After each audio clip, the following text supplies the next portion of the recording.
Hi, I'm Madison and welcome to my channel. Today I have the top 5 books of 2023 so far. I've read 46 books so far this year, which is not a lot. For some people that could be a lot of books, but this is my slowest reading year since 2020. No. Oh my god, this is like my slowest reading year since 2019, 2018. And there's a lot of reasons why this year is my slowest reading year, and I'm not going to berate myself for that, so it's totally fine. But out of the 46 books that I have read this year, these are going to be the top 5 that I have read, and I'm excited to talk to you about. So the very first book is not going to come as a surprise to anyone.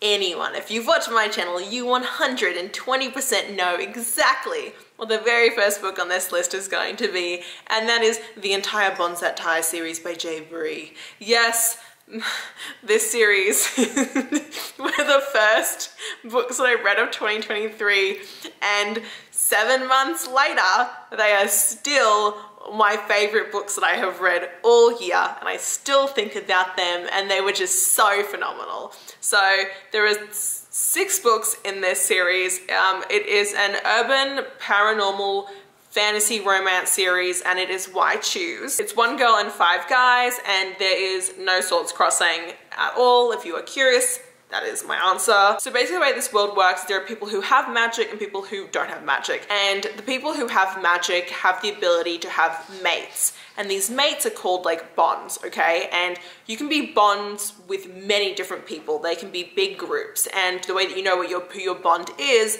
actually through your blood. So it's like a blood test, and your blood will like match up to someone else, like who is your bond. Obviously, if you don't do the whole blood thing, you can still tell who your bond is because it's like this visceral reaction that you have with them. And what ends up happening is when you have your bonds and your bond group, you can then become bonded to your bond. And when that happens, you then actually, like, your power increases and you become like basically like super powered.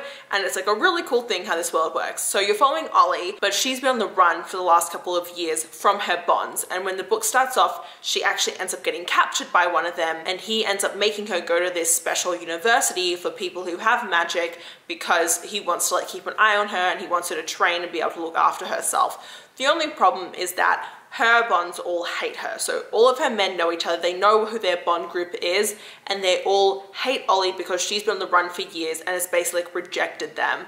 And so it's a massive like enemies lovers romance with her and these 4 guys, plus the 5th one who's like off somewhere else. And the issue is that not only is she bonded to these men who are actually like some of the most influential, most powerful men in this entire universe, but also she doesn't have any magical powers. So she's kind of seen as being like a defect as well. And so it's her romance with these 5 guys and like trying to sort out their like enemies lovers romance, while they're also trying to figure out why she's been on the run for all these years and who she's running from. It's very like a la Throne of Glass, where the first book you think you'll have one story, and then as you get more and more revelations, the rest of the series takes a complete like course turn. But I absolutely adored this series. It was so bingeable, so sticky, so easy to get into, and I loved kind of learning all the different things to do with this world, especially as you got to learn everyone's kind of powers and how all like the urban paranormal things really worked, and kind of who the bad guys were, and kind of always second guessing. And I was consistently trying to figure out, okay, what is going on? Like, what's the next big thing going to be? And I was consistently like, oh my god, like what is this? Like, oh my god, this stuff is crazy. So to give you guys a bit of an idea of like what some of the magic is in this world, so the 5 guys that Ollie is bonded to, you've got North and Nox Draven, and they both have shadow magic. They are brothers. Then you've got Gabe, and he's our little shapeshifter. And then you've got Griffin, and his magic is basically like mind telepathy and like mind control stuff. And then you've got Atlas, and his magic is basically like he's like Superman. He has like super strength and like he's like bulletproof and things like that.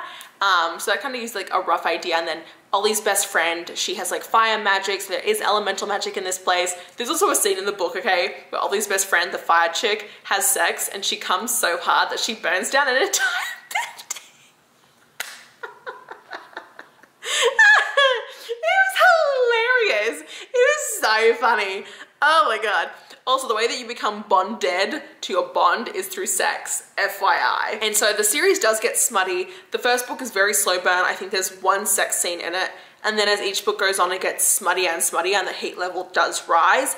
but it's like a build throughout the series, which I think is pretty common in most Why Choose Romance series. That's kind of how it works. Oh, it was just such a good series, and like, dudes, it was just like, it was crazy how far it got. So if you like the Throne of Glass series but kind of wish it was smuttier and like Why Choose, probably check this out because it so has such good vibes and I adored the shit out of it.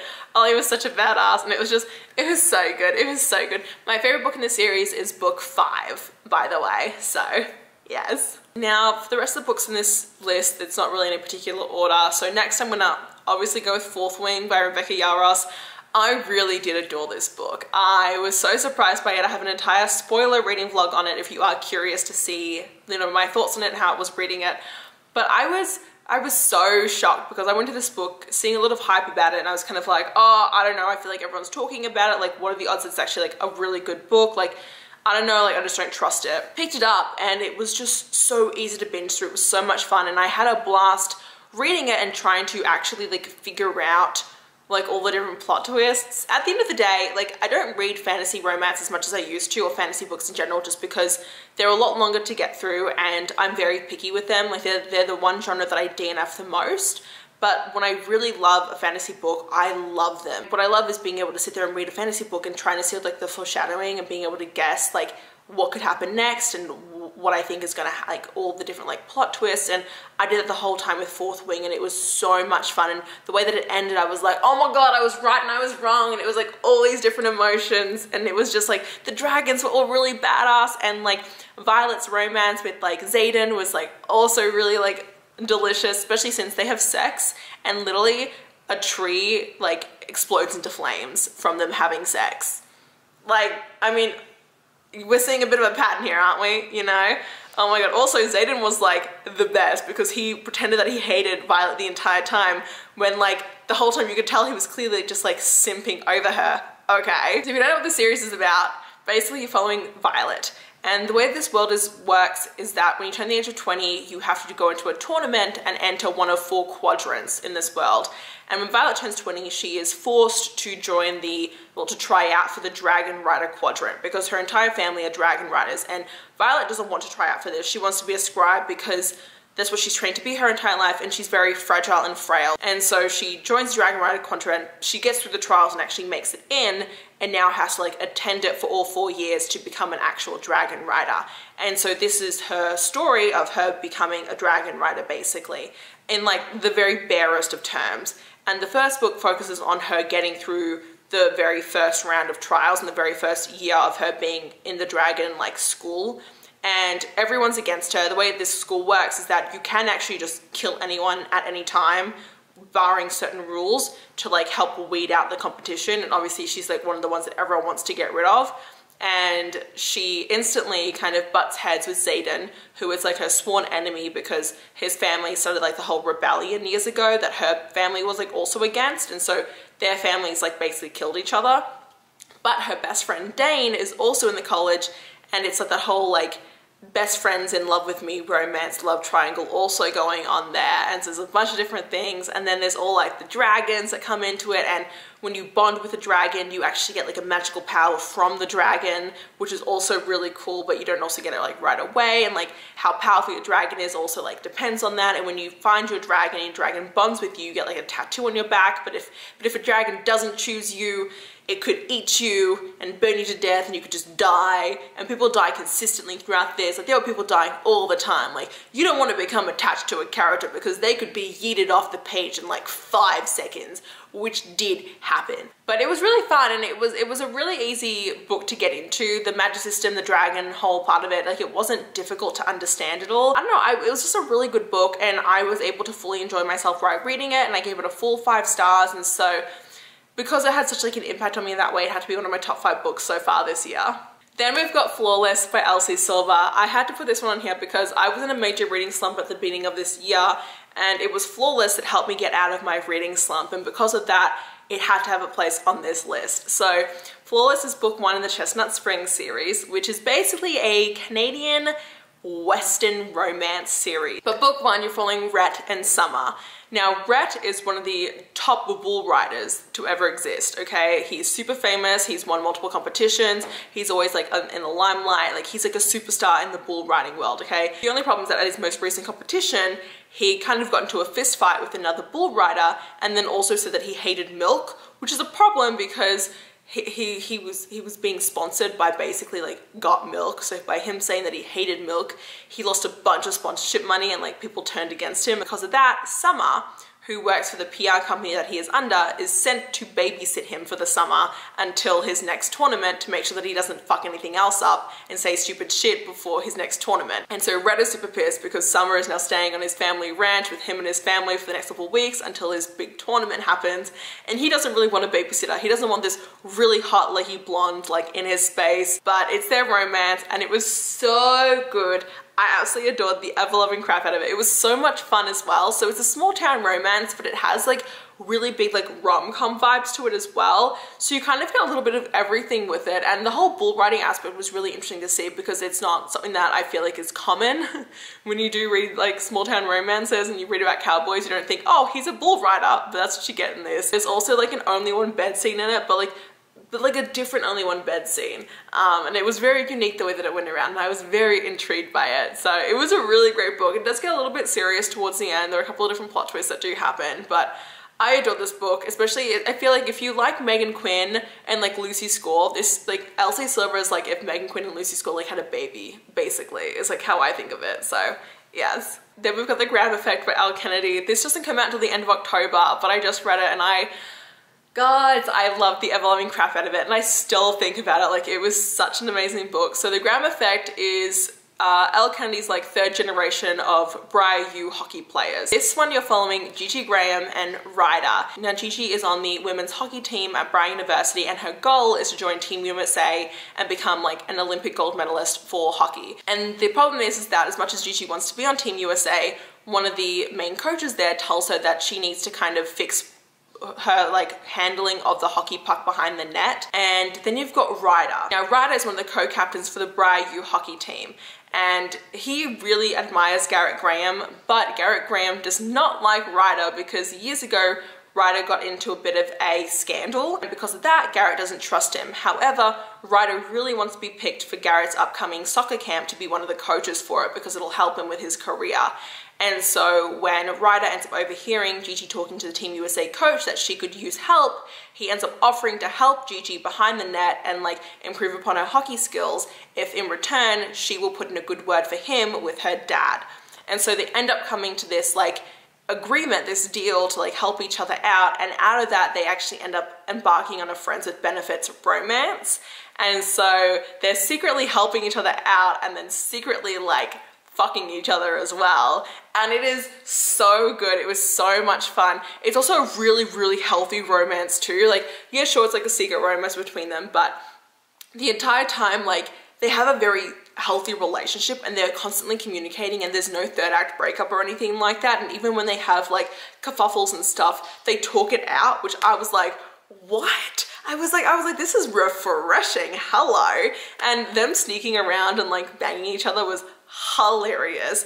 Not only that, but one of the things that always sticks out about Elle Kennedy is when she writes her hockey romances, you fall in love with the entire like men's hockey team like in a heartbeat. And once again, she has easily done this where I have fallen in love already with all the guys who are on the hockey team, and I want all of them to have their own romances because they are all so amazing. And she's just really great about writing like male banter. Like when you read her books and you read the guy's perspective, like you feel like you're in like a men's locker room, and I don't know how she does it. Her books are always A+.